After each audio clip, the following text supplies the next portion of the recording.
Magandang araw! Alam niyo na, lagi tayong mas maganda sa araw! Woo!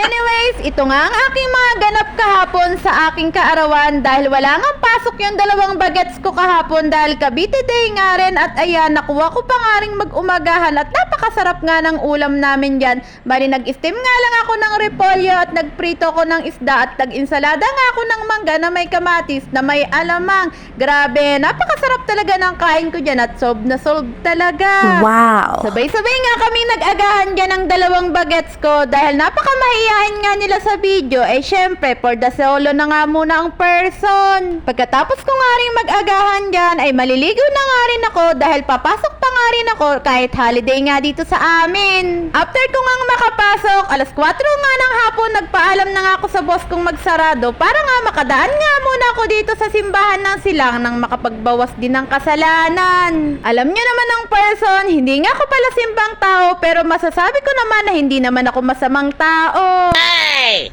At syempre, dahil araw nga ito ng kaarawan ko, gusto ko nga mismo sa kanyang tahanan magpasalamat at magbawas na mga kasalanan. Lubos ang pasasalamat ko sa Panginoon sa lahat ng blessing na ipinagkakaloob niya sa amin at hindi niya kami pinababayaan. Malusog kami at malakas ang mga pangangatawan namin. At patuloy pa nga rin akong humihiling sa kanya na naway patnubayan niya ako na maging tama lahat ng gagawin kong desisyon sa buhay para sa mga pangarap ko at para sa mga pangarap ko sa pamilya ko.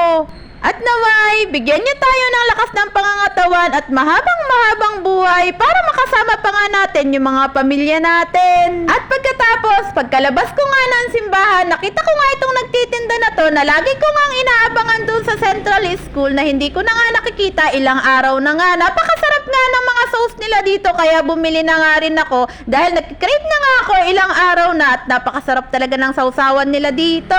Pagkabili ko nga dyan ay naglakad na nga rin ako habang kumakain at dumaan nga ako sa bilihan ng mga cake dahil kahit papano ay binigyan nga ako ng cash gift ng boss ko para nga daw ibili ng cake at may cake nga daw ako sa birthday ko. Maraming salamat sa boss ko na kahit papano nakabili nga ako ng cake sa birthday ko at nakita ko nga nung nagtitinda ng medyas, bumili na nga rin ako dahil nakita ko nga butas na nga rin yung mga medyas ng anak ko. Dito na nga lang din kami bumili ng cake dahil medyo mura nga dito at malalaki nga yung mga cake na tinda nila dito dahil hindi lang din naman kami ang kakain ng cake. Bibigyan ko pa nga din yung mga kapitbahay kong mga bata para marami nga kaming makakakain. Binigyan din naman ako ng cash gift ng mister ko dahil simula pa nga lang ng March ay kinukulit ko na nga sa kanya na bigyan naman ako ng pa-birthday. Pero syempre dahil nanay nga tayo at limited nga lang yung budget natin, mas uunahin natin yung mga importanteng mga pangangailangan natin kaysa sa mga gusto natin. At yun lang, salamat!